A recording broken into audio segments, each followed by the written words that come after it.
Well, I think I love the two extremes, and I think in the work that I've been able to do, we've had the opportunity to think in both ways, and sometimes I think that depends on how urban the condition is. And so, as a landscape architect, I've worked in the center of a city, transforming an existing public space or square, and I suppose in that condition, for example, in New York, we recently opened a renovation of a public space at 550 Madison, which is associated with the Philip Johnson building in Midtown Manhattan. And that is a completely constructed landscape, and it's on top of a parking structure, it's surrounded by buildings, it's a really urban area. And so the design that we implemented brought a lot more vegetation and a lot more space to share with others. So maybe similar to the exhibit inside, thinking about how we share our environments with other creatures.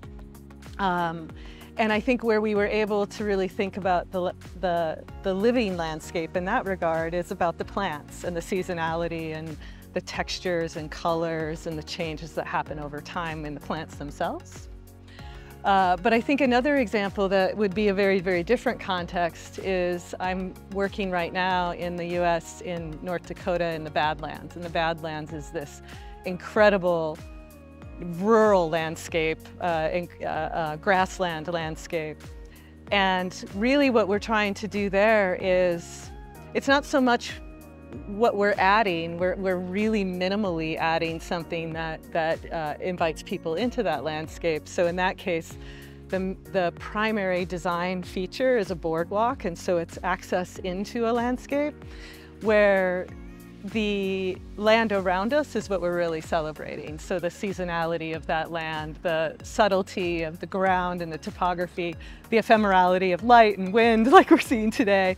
And so I think design for me and for us is about often calling attention to what's already there. And so that would maybe be the other extreme example that I think address both of your ideas.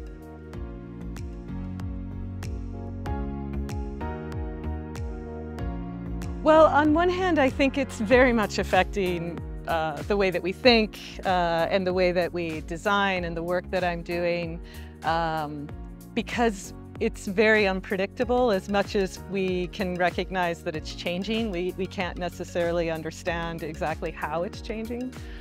And so on one hand, it's affecting us a lot, and we have to really think about resiliency. And so that may even be in some of the work we're doing along waterfronts, like thinking about changing not only sea level rise, but also wave attenuation and the impacts, so the kind of intensity of the weather and the climate that we're experiencing on a day-to-day basis. And so we're thinking more and more, in some ways, I think, maybe looking backwards in order to look forward and thinking about sort of what people would describe as maybe nature-based solutions.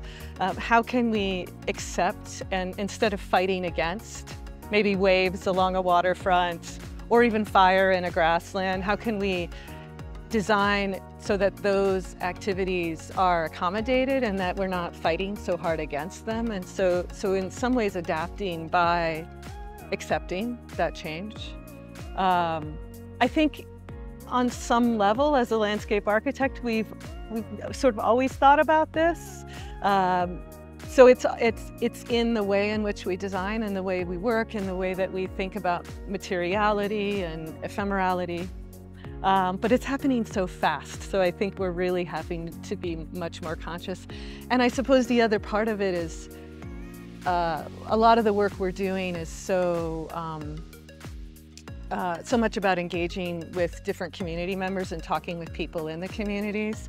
And so a lot of it is about learning from and sharing with those people what we're seeing happening and maybe raising an awareness to that.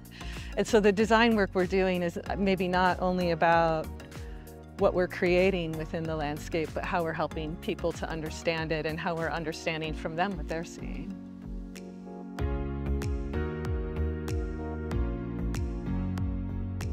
I think that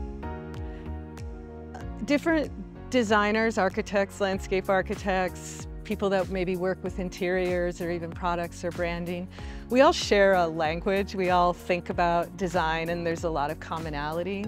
I also think that we each have our own interests and pursuits and curiosities that we bring to the table. So in a sense, one place I would start is by saying, be open to and engage others in conversation from the very, very beginning. That's one way that I think architects can start to think about and understand the landscape, which is a very big word, right? Like the landscape is quite expansive, and we can understand it by seeing it through other people's eyes.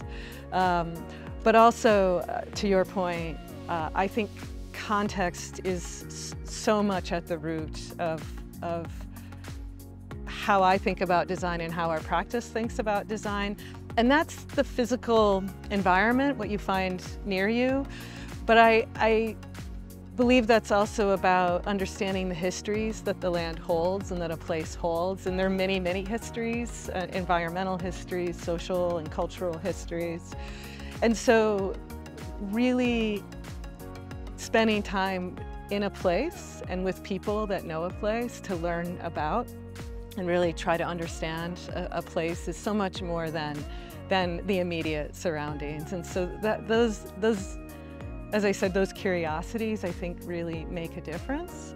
But also recognizing that it is truly iterative. You don't do that. You don't sort of have a point in time where you learn everything that you can learn and then you move on from there and begin to design. I think it's about learning, creating, beginning very early in a process to generate ideas and respond to what you learned, and then kind of going back, sharing those with people, testing those in a place, learning more and diving deeper. And so I think that, to me, is what we need to do as designers, is in terms of really developing and deepening that connection.